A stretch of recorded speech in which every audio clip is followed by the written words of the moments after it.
All right, Big Van Vader's ready for round two on the Steve Austin Show, and we're going to do it unleashed up in this mug, so we're going to let it all fly with Vader after I give a LegalZoom shout-out to Dustin Floyd down there in one of my favorite cities, New Orleans, Louisiana. He writes in, "Hey, Steve, loved the podcast. Your recent shows with Eric Bischoff recently have been fantastic.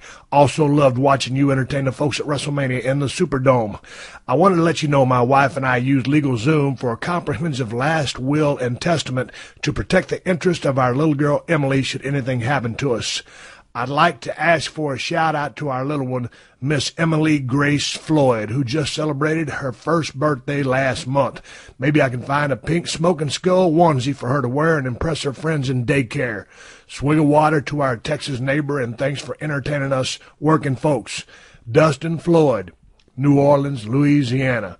Well, here's a little shout-out to that little birthday girl, Miss Emily Grace Floyd, down there in New Orleans, Louisiana. I appreciate you guys, Dustin, for letting me know about your experience with LegalZoom. And here's a, oh, hell yeah, for Miss Emily Grace Floyd. There you go. And another satisfied LegalZoom customer, and you can be too, because LegalZoom makes it easy, and they get the job done right. So check out LegalZoom.com today, and don't forget to enter Austin in the referral box at checkout to get a special discount.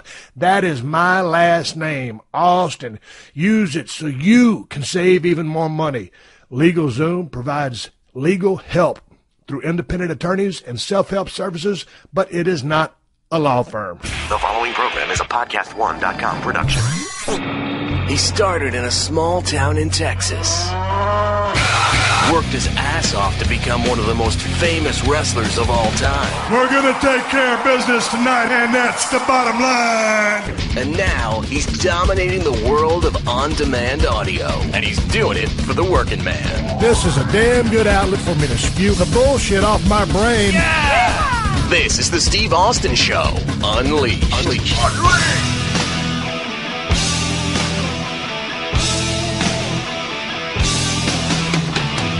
All right, everybody, here we go. Part two of my conversation with Big Leon White, Big Van Vader. Now, as you remember, we left off the family-friendly show. Big Van Vader, Leon White was in a room with Masa Saito and Antonio Inoki from New Japan Pro Wrestling. They said, go out, be a monster, get over. But we were going to start this story from there. But Leon said, Steve, before we go there, I got one more Bruiser Brody story I want to tell. I love stories. The listeners of the Steve Austin Show love stories. So please, Leon, give us another Bruiser Brody story. We talked earlier about, Bruiser Brody and the ass kickings I got and the lessons I learned and the dues I paid. And so now moving forward maybe about 2 years. And I'm feeling like I know everything there is to know about professional wrestling. And we're in Boulder, Colorado, and I'm wrestling Bruiser Brody now for the main event down in Denver, Colorado, for the AWA. I believe it was a heavyweight championship of the world. And Leon, this is basically your stomping grounds. Yeah, this is my home. This is half hour from my home. It was a Saturday night match, and my wife had went into labor with my son, and she was in labor for 44 hours. So we're talking about Thursday afternoon. I take her to the hospital. And they said, well, maybe you ought to take her home and bring her back. So I took her home, and 3 hours later we're back to the hospital. She's for sure it's happening. So Thursday goes by, Friday goes by, Saturday morning goes by, and I said, honey, I got to run and get my uniform just in case. I got to be down in Denver Coliseum, and I was in contact with Gene Reed, the promoter, and he said, Leon, please don't leave me hanging without a main event.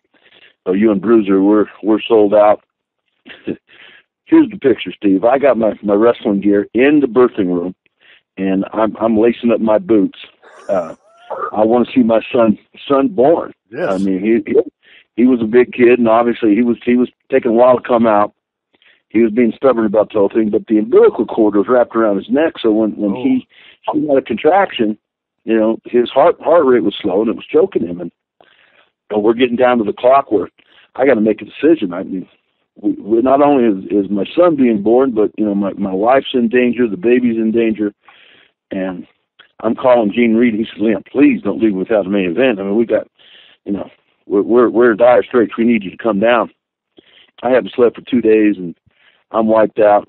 And so anyways, the doctor knew the situation, and he said, I think best for all parties, and obviously, Mr. White, you're the least of my concerns, you making that wrestling match, but for your wife and for your baby, I'm gonna go in there and bring the baby out. I'm gonna do a cesarean, Right. Get that quarter out from around his neck. And anyways, out comes the baby, and I'm all dressed up, and I've got my Vader gear on and one of those hospital masks on, one of those hospital hats on.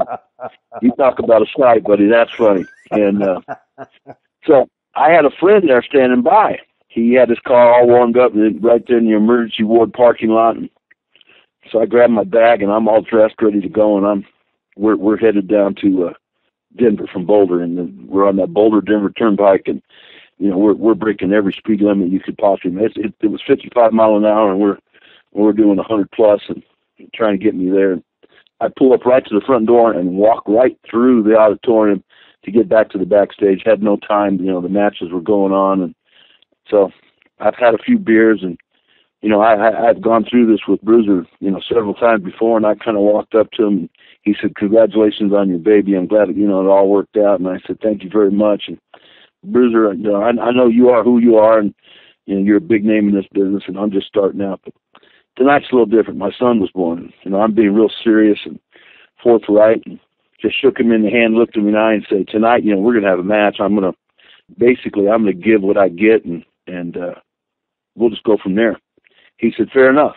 And he said, basically what I was telling him is, let's lock up and have the match. Let's just don't kick the shit out of Leon White tonight because my son was born. And it didn't come out quite like that, Steve, but right. It was pretty much that's what I was trying to tell him. And it sounded to me like what you were telling him was a real nice way to say that, hey, man, shit's on tonight.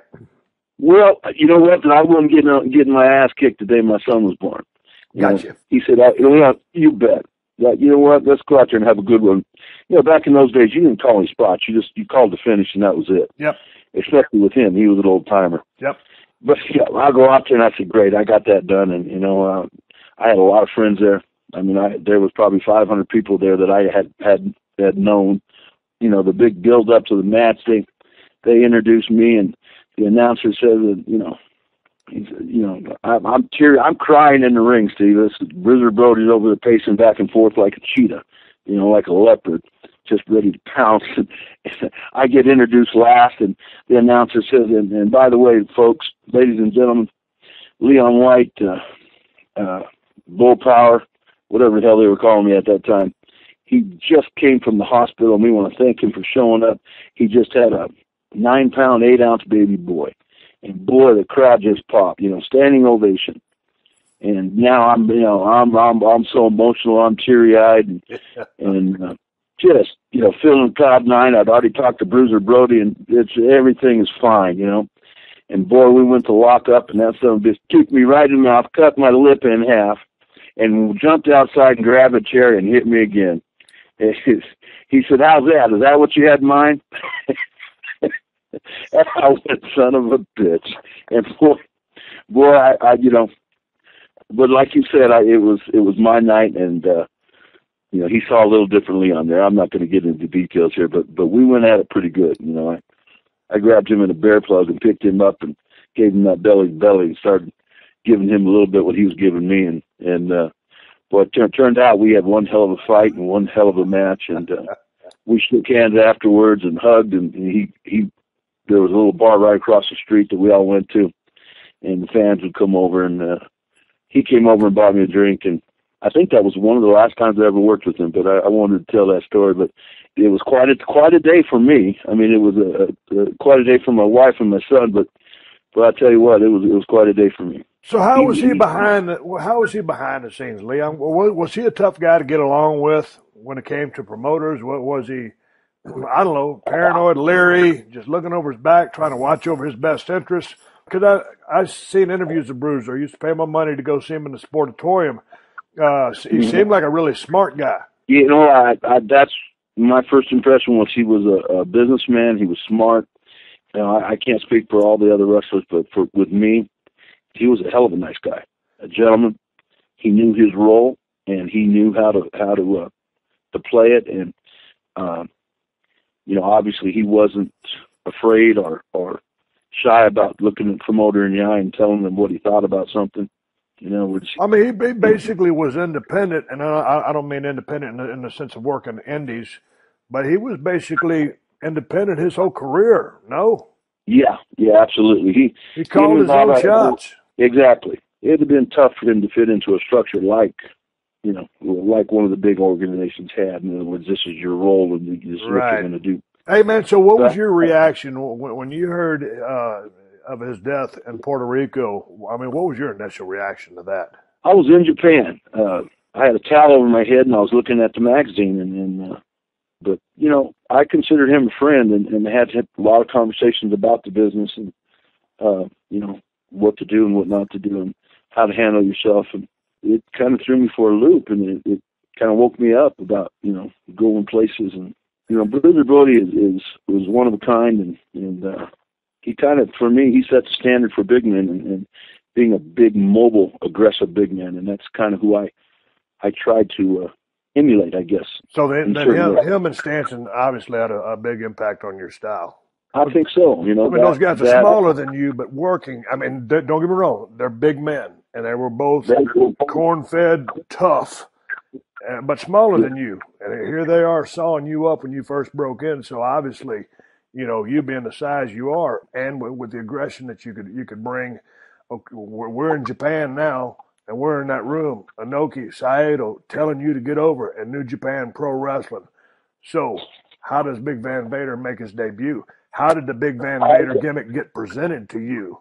Whose idea was it? Again, Masa Saito we go back to the AWA, Masa Saito, Inoki had created this gimmick, and it was based on a cartoon character.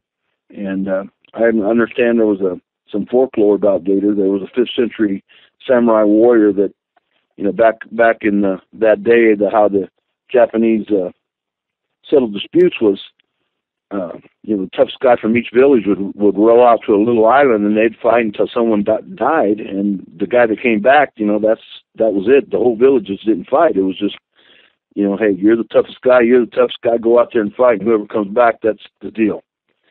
And Vader was apparently, he went out to an island with this other top guy from another village, and they fought 72 hours and died at each other's feet. And there was a cartoon character based on that named Vader, and Inoki created this character and made this helmet. I believe Sid Vicious was considered for the spot, as was the Ultimate Warrior. And they brought Masao Hattori over to Europe with Big Otto Vance when I was over there working for him, and looked at me and made me the offer for the spot. But the debut for me was in the Tokyo Dome, and you have to remember Antonio Inoki, Steve, he hadn't been beat in almost 8 years. He had an undefeated streak for 8 years, and he was, you talk about Hulk Hogan and Stone Cold Steve Austin and The Rock and, all the great big names in America. You imagine going undefeated for almost a decade. So imagine the popularity he had at this time when I stepped in the ring with him at a sold-out Sumo Palace. And I beat him in about 4 minutes. And, getting back to that room with Masa Saito and Inoki, just telling me, listen, I want you to punch me right in the face, just as hard as you can.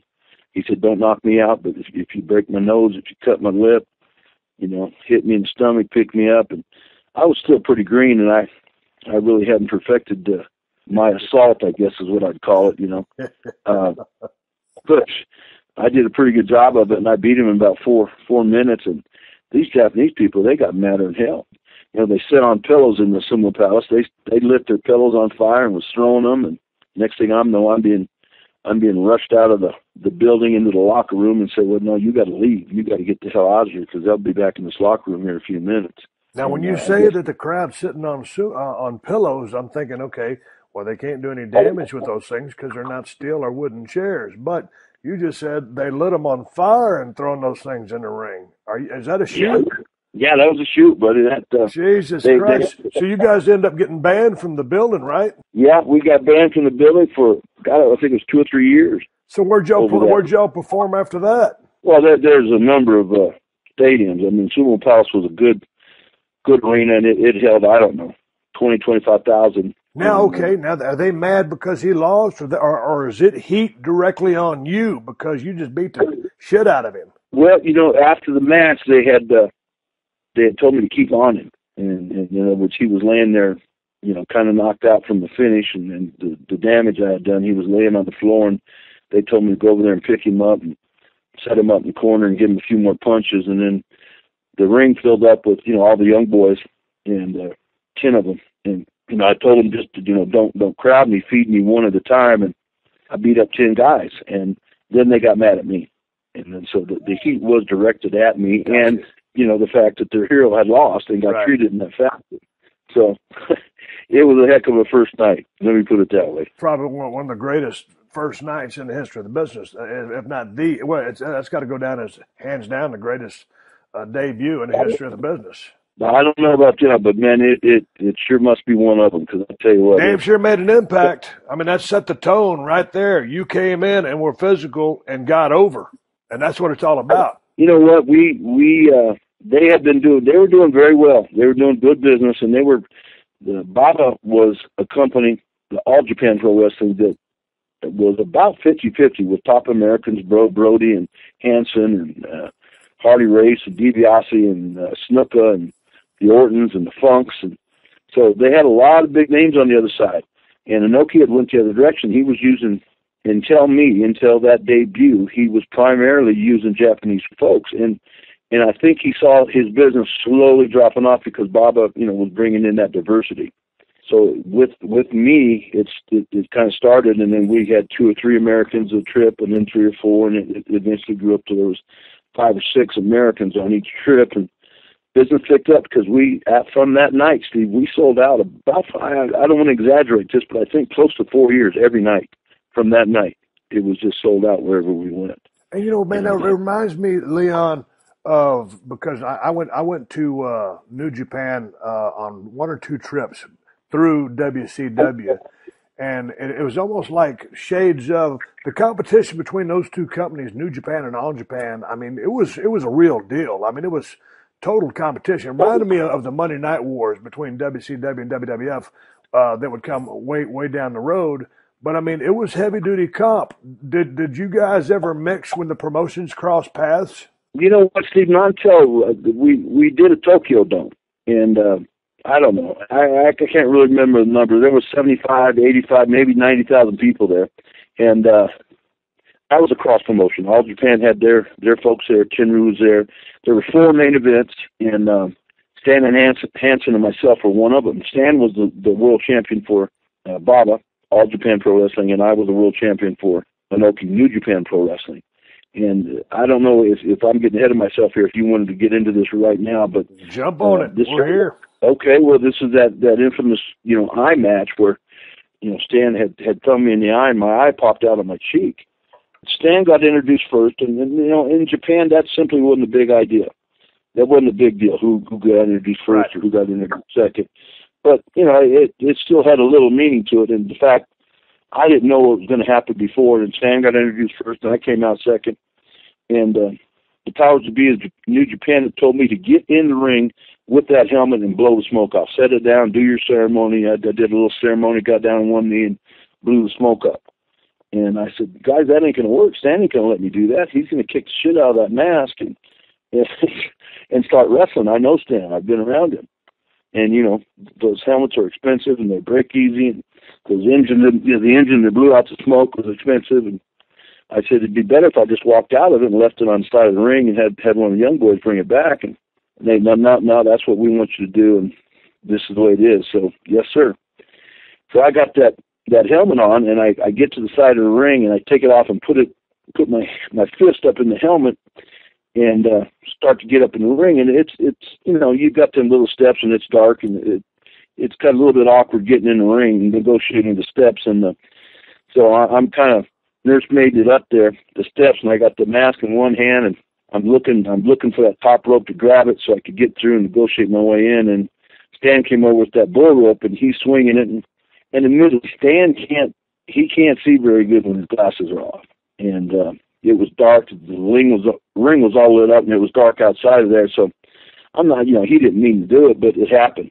And he hit me with that bull rope and had that big old cowbell on it, and that thing was solid steel. And he hit me right in the face. It was kind of in the left side of the nose and the eye. Boy, it hurt like hell. I mean, it knocked me cold. I got back down. I jumped off the ring and landed on the ground, set that mask down like I should have done in the first place, and I just stood there. I couldn't move, and I didn't think I'd be able to continue because I opened my eyes and I couldn't see nothing, and I could hear, but I couldn't see. So he whacked me good one. So I took a couple deep breaths, and then finally it's kind of like a boxer coming out of that little box they get into when they get hit real good. Yep. So I got back in the ring, and I was madder than hell. And Stan didn't know he'd hit me. The first. God damn, was he that fucking blind? Buddy. Because I've heard this about him years and years and years. He can't see, but what you didn't say when he hit you with that cowbell was it broke your damn nose. And you're hotter than a sumbitch. Yeah, my nose was broken, and you don't know why he hit you. You don't know why he blasted you in the face with the cowbell. You're just trying to do your thing. Well, he's going to do his gimmick. He doesn't know he's blasted you in the face, and so you're about to get in the ring. You've regained your composure, and now Big Van Vader's a little ticked off, to put it mildly. Buddy, yeah, and Steve, you got to realize this is Stan Hansen in Japan. Oh, I got it, brother. All-time, God status. God status. I mean, and still is to this day. Yes. I mean, this is Stan Hansen. He's the heavyweight champion of the world for All Japan. And that means something. That's a shoot. I mean, it's a work, but that's a shoot. Buddy, he could move over to Japan today and make a great living just making personal appearances because he speaks enough Japanese. He could do that. He's got godlike status over there. But like I said, I got madder than hell, and Stan's never been treated like this in the ring. So I kind of walked in the ring. He still had his cowboy hat on, and I took my right hand, and it was taped up and had that big old glove on it. So when I slapped him in the side of the head just as hard as I could, and I think I about knocked him out because he staggered over in the corner, and boy, the fight was on. And I had him in that corner, and I was cussing at him and punching him and saying, "What the hell did you?" hit me in the face with that bell for, because you're talking about crippling me. You're not talking about, being stiff, or you're talking about putting an eye out or knocking me out, or, and if you can't see, why in the hell were you swinging it? It was crazy, and I was mad, and so I was laying him in there, and I caught him with a good one. I buckled his knees, and he gave me two quick lefts. Yep. And the first one caught me in the eye, and he had his thumb out, and he thumbed me in the eye once, and he thumbed me in the eye the second time. And my eye popped out on my cheek, and I tucked my eye in and wrestled 27 more minutes. But it's just something within you and that was in me at that moment that it didn't cross my mind to quit. And what I had my eye was hanging on my cheek, and I should have quit. Took off my mask, showed everybody my eye was hanging out there on my cheek. And you know what? There would have been no shame, and the night would have went on. But I shoved that sucker back in, and Jesus. The swelling swelled over and held it in there. So now my nose is completely broke. Every bone in my eye orbit's broke. My face is on fire. I'm in a lot of pain. Worried about my eye. And, we just went at it. And we fought we won a 30-minute draw, and we had one hell of a match, one of the best matches I've ever had. And obviously there was a little tension between Stan and I after that. I had smacked him in the head. He poked my eye out, but I consider him a friend today. And you know what? When later on in my career, from New Japan, I migrated to WCW and then on to the WWE. When it was time for me to leave the WWE, it was Stan that called me and asked me to be his tag team partner. So, there's no hard feelings, and I don't got a bad word to say about him. It was an unfortunate thing that happened, and maybe some bad judgment used on both sides, but it just turns out to be one hell of a wrestling story, and it was true. Well, I'll tell you what, when I watch that match back, I mean, it was obviously about as physical a match as I've ever seen. I mean, it looked like two fucking bulls just going at it nonstop. And you don't see a whole lot of communication. I mean, and you guys were obviously good at what you did, but I mean, it was a goddamn brawl. I mean, and you guys, it was just well executed. And especially with the tempers flaring like they were, I couldn't see you cussing him out, or it was just, I don't know, it was two badass pros that looked like bulls in there giving it hell. So it was a hell of a damn match.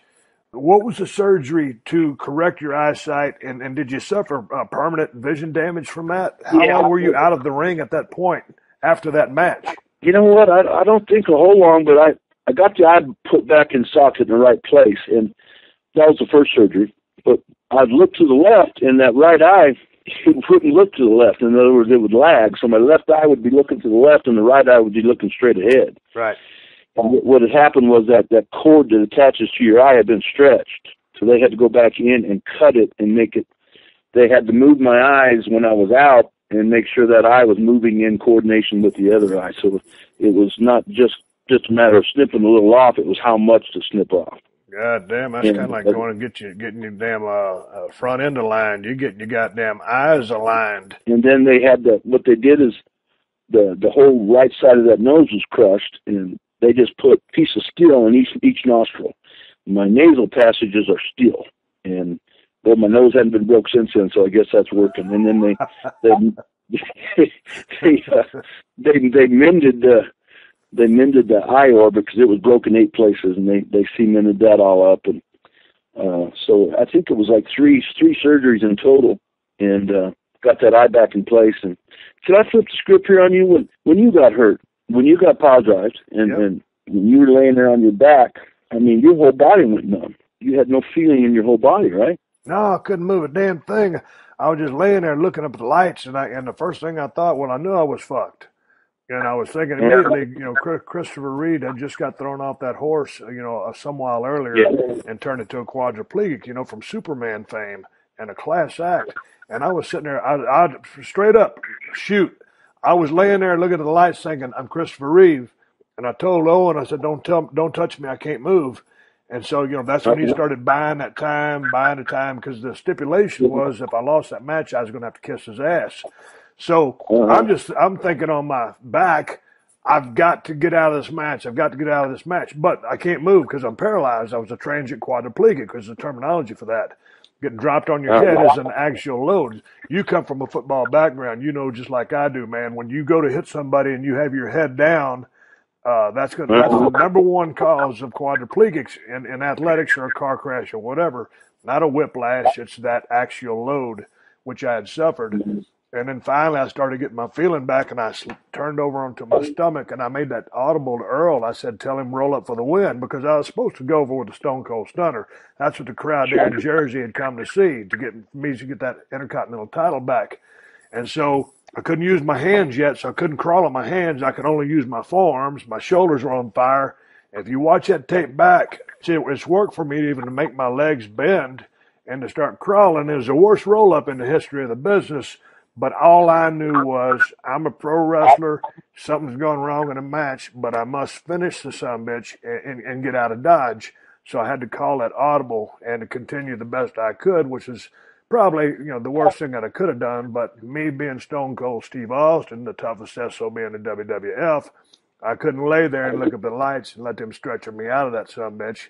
So I called an audible to finish that damn match. But going back to your mentality, or the old story when Dr. Death got busted and had, 100 stitches in his face and showed up to work that next day. So, or Triple H when he tore his quad in a tag match with me and kept going to finish the match.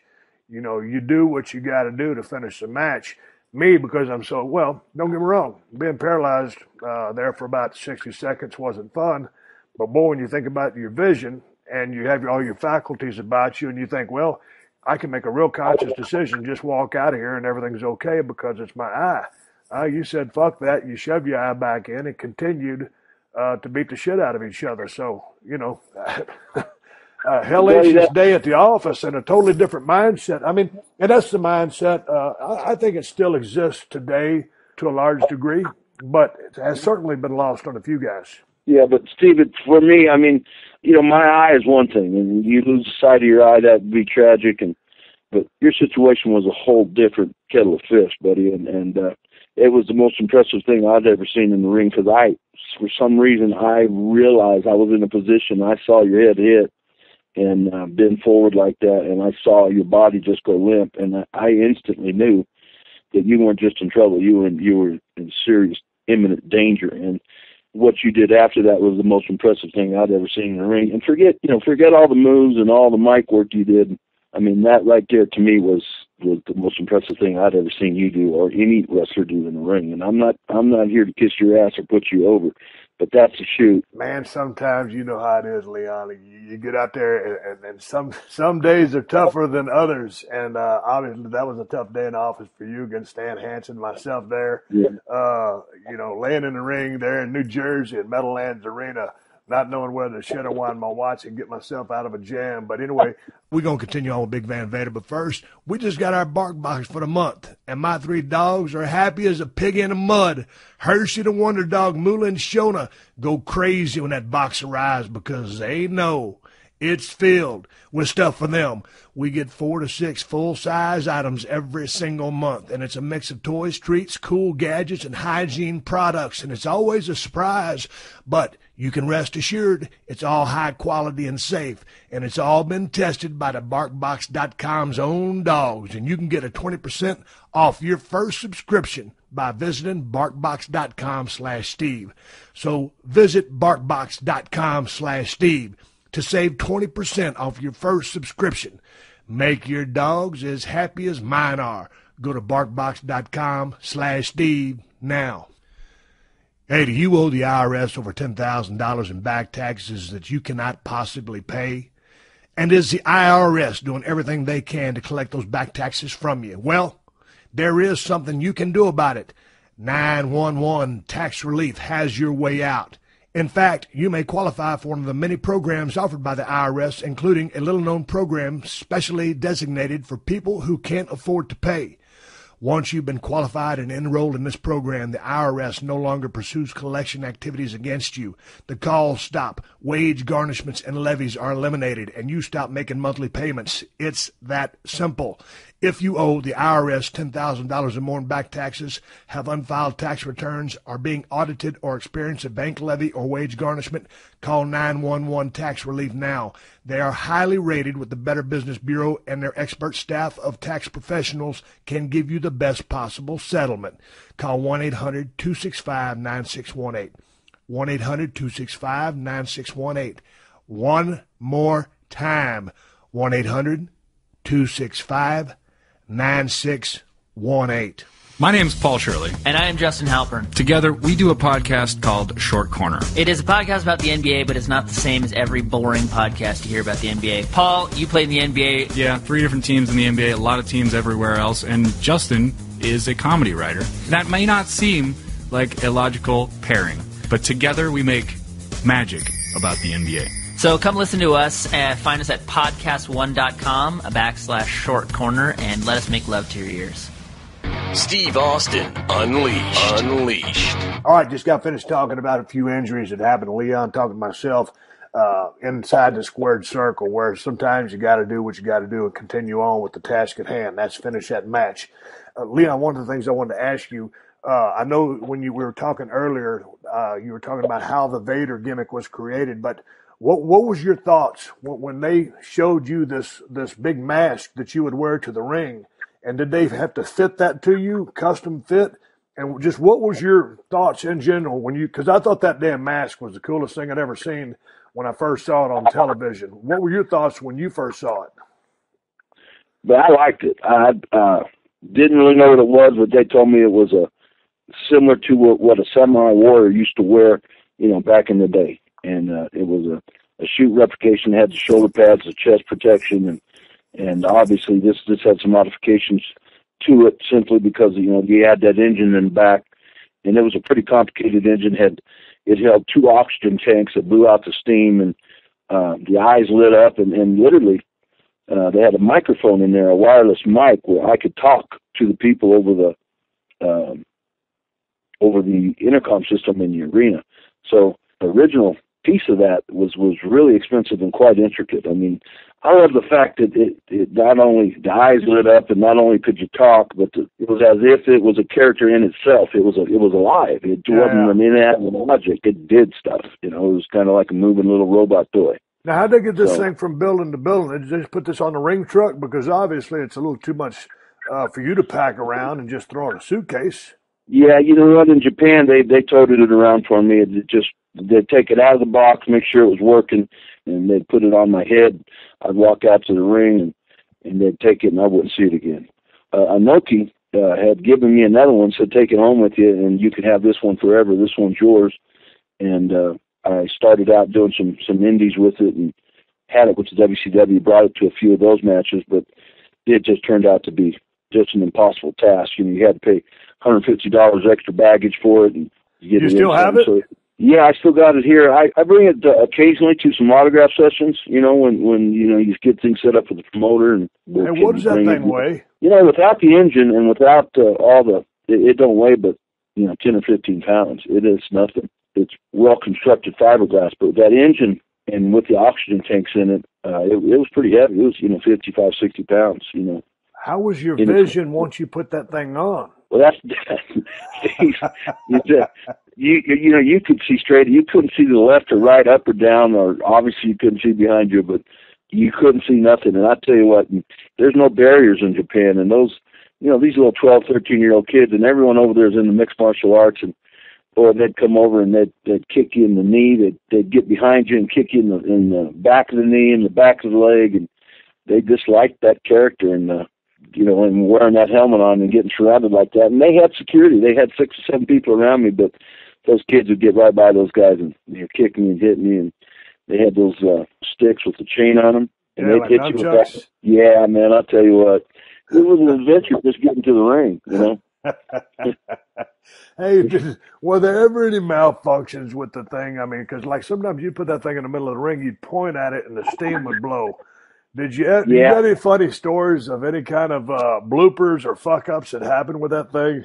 You know, all the time that thing wasn't 100%. It worked most of the time pretty good. I'd probably say 95%. But, you know, you'd set that thing down and, you know, you'd look at the people and you'd look at, you know, get them going, and people get behind it. It'd get louder and louder, and people going, yeah, you know, and I think I said something like Gumbati, which basically it means I'll do my best. In other words, I'll fight my ass off for you. And it's a fight chant, you know, I'll fight to the death or something like that. You say Gumbati, then you go ve der, and you'd point at that thing and nothing would happen. they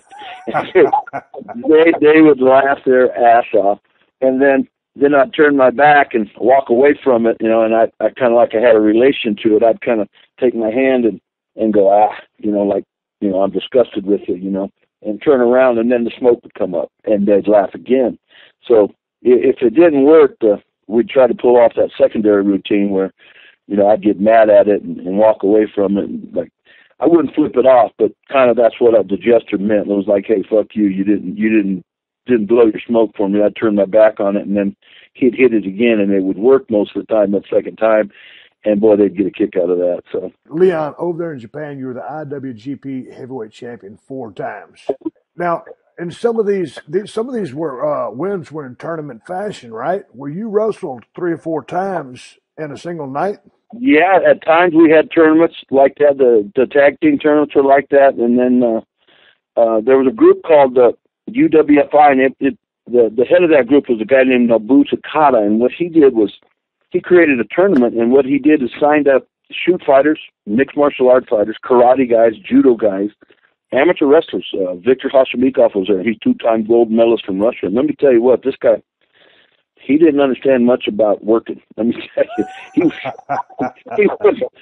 5'10", 5'11", maybe 6 foot, and 345 pounds, and you know, you're talking about a Russian with a legit 2-time gold medalist, so you hated to wrestle him because I don't care how big and how strong he was. If he got a hold of you, you know, you were going down.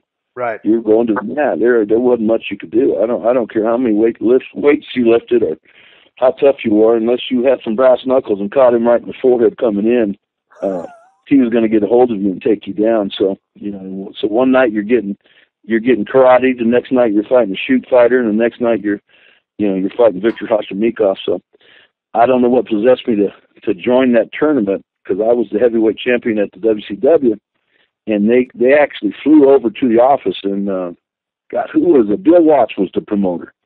And he said, Leon, they're offering you a lot of money to do this tournament, but I mean, you looked at this roster they're talking about, you fighting, and anyways, I got into the thing, and well, I tell you what, there was some moments in time there where I wish, the deal was that my contract with WCW, they allowed me time off to do matches in Japan. Right.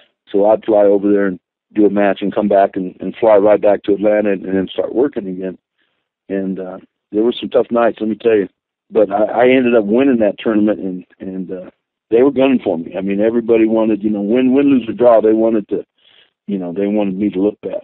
Because pretty much, here's how before the match, you wouldn't call anything. It was just, hey, whatever happens, happens. And then when the referee says go home, then you'd go ahead and do your finish. Hey, out of all the Japanese wrestlers you faced in the many years that you spent over there with different companies, who were some of your toughest opponents? Inoki, just being the man he was and in his position, and legitimately a tough guy, very, very talented at striking and knew every submission hold in the business. I mean, he could break your ankle in a minute. So Inoki was a tough son of a gun. And so there was a guy named Mitsuharu Mizawa. Yes. And he, this cat, man, I tell you what, he was 6'1", and he was probably one of the most talented wrestlers I've ever been in the ring with, Steve. He was just incredible. He knew every hold, every submission, could come off the top rope. He had the American style down. He had the Japanese style down. And I think he would have been